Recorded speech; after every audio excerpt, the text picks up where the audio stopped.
Is BRICS replacing the US dollar? In 2023, a Brazilian president stood at a podium and asked a question out loud that no Brazilian president had ever asked before. Why, he said, does every country on earth have to do business in dollars? The crowd cheered. The clip went viral, and somewhere in Washington, someone filed it away. Here's the uncomfortable part. He had a point. Every time Brazil buys oil from Saudi Arabia, the transaction goes through the US dollar. Every time India imports electronics from China, the dollar sits in the middle. Two countries that have nothing to do with America, conducting trade that has nothing to do with America, still have to convert their money into American money first. That is not an accident. That is a system, a very old, very deliberate system. And for the first time in 80 years, a serious group of countries is trying to route around it. They call themselves BRICS.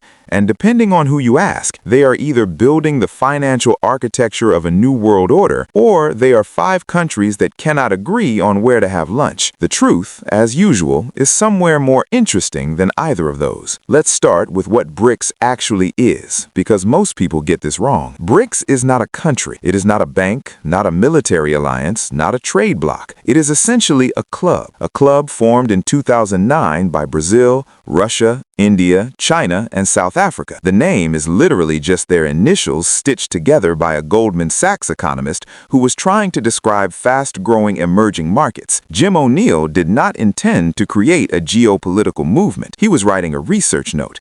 And somehow, it turned into a summit. For about a decade, BRICS was mostly symbolic. Leaders met, shook hands, issued communiques that nobody read, and went home. The group represented massive populations and serious economic weight, but it did not do very much. Then, something changed. Russia invaded Ukraine in 2022. The United States and its allies responded by doing something that startled finance ministers around the world. They froze $300 billion of Russia's foreign exchange reserves, money that Russia had legally earned, legally saved, legally held in accounts at Western institutions. Gone. Inaccessible. Effectively confiscated. Now, you can have strong opinions about whether that was the right call, but here's what every finance minister in every non-Western country watched happen. They watched the United States use the dollar system as a weapon, and every country that holds dollar reserves, which is basically every country on earth, had to sit with a quiet, uncomfortable thought. If it happened to Russia, it could happen to us. That was the moment BRICS stopped being a photo opportunity. Membership applications started arriving. Saudi Arabia, the UAE, Iran, Ethiopia, Egypt, and Argentina were all invited to join in 2023. By 2024, the bloc had expanded to what some are now calling BRICS Plus. The club suddenly had a waiting list, and the central question on that waiting list was simple. Can we do trade without using their money? To understand why that question is so hard to answer, you need to understand how the dollar became the world's currency in the first place, because it wasn't always this way. Go back to 1944. World War II is not over yet, but the Allies can see the end coming. 44 nations gather at a hotel in Bretton Woods, New Hampshire, to design the financial system for the world they are about to inherit. Britain is broke. Europe is rubble. The United States holds 2/3 of the world's gold reserves. The conversation was short. Every currency in the world would be pegged to the dollar. The dollar would be pegged to gold. America would guarantee the exchange rate. Everybody else would trust the system because America was the only country with the gold and the guns to back it up. In 1971, Nixon ended the gold peg. The dollar became backed by nothing except faith and force. And here's the remarkable part. It worked better. The world had become so dependent on dollar infrastructure, dollar clearing, dollar-denominated contracts and loans and commodity markets that removing the gold just made the dollar more flexible without making it less dominant. Today, the dollar is involved in about 88% of all foreign exchange transactions, not because of a law, not because of a treaty, because of inertia, infrastructure, and the fact that when you want to buy oil, the seller wants dollars. That last part matters. Oil is priced in dollars, not because America produces the most oil, because in 1974, the United States cut a deal with Saudi Arabia. Sell your oil in dollars. price it in dollars, and America will protect you militarily. The petrodollar. Simple, elegant, 50 years of lock-in. This creates what economists call an exorbitant privilege. When the whole world needs dollars, America can essentially borrow from every country on earth at low interest rates,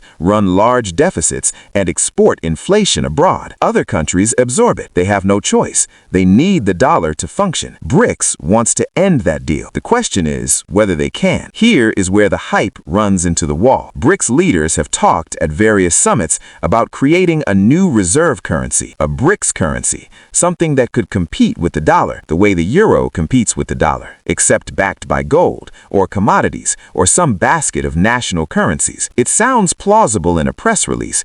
In practice, it's an extraordinary engineering problem. The euro took decades to build. It required deep political integration, a shared central bank, unified monetary policy, and even then, it nearly collapsed twice. The countries that built it had similar economies, similar legal systems, and centuries of shared borders. Now, look at BRICS. India and China haven't agreed on their actual physical border. They fought a border skirmish in 2020. Russia and China have aligned on some things, but compete on others. Brazil and South Africa are democratic. Russia and Iran are not. Saudi Arabia and Iran were enemies until very recently.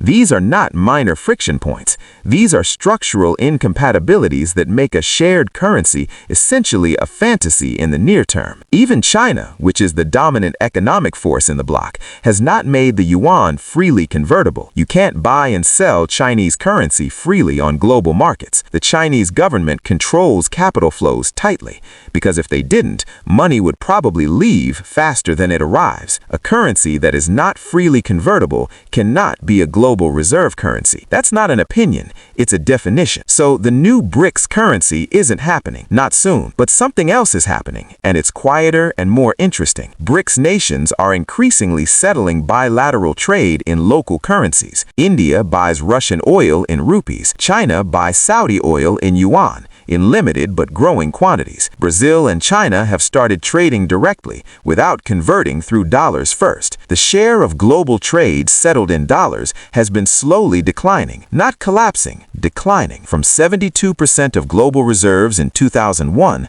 to roughly 58% today. That sounds like a lot of movement over 20 years. In reserve currency terms, it's a tectonic shift. The dollar is not being replaced, it's being diluted, and that's a completely different problem with a much longer timeline. Every few months, a headline announces the death of the dollar. It's been dying since 1971. It keeps not dying. Part of that is because the alternatives are genuinely bad. The euro is a currency with no unified government behind it. The yuan is controlled by a state that doesn't allow free capital flows. Gold is finite and inconvenient. Crypto is volatile. The IMF's special drawings rights are used by almost nobody. The dollar's dominance persists because America is beloved. It persists because switching costs are enormous. Contracts are written in dollars. Accounting systems are built around dollars. The SWIFT banking network, which routes international payments, is denominated in dollars and dominated by American institutions.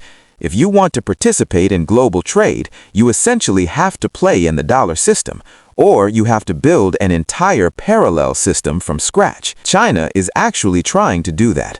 The CIPS system, China's cross-border interbank payment system, is a direct alternative to SWIFT. It has been growing. It has a few thousand participating institutions. SWIFT has 11,000. CIPS has a long way to go. And here's the quiet irony. The more loudly BRICS talks about replacing the dollar, the more Washington pays attention. The more Washington pays attention, the more pressure it applies. Saudi Arabia, which was flirting with accepting yuan for oil, still prices most of its sales in dollars. The U.S.-Saudi security arrangement is still very much in effect. The countries most eager to dump the dollar are also the countries that most need American security guarantees, American technology, American markets, or American goodwill. Replacing the dollar requires a level of unified sacrifice that most of these countries are simply not ready to make.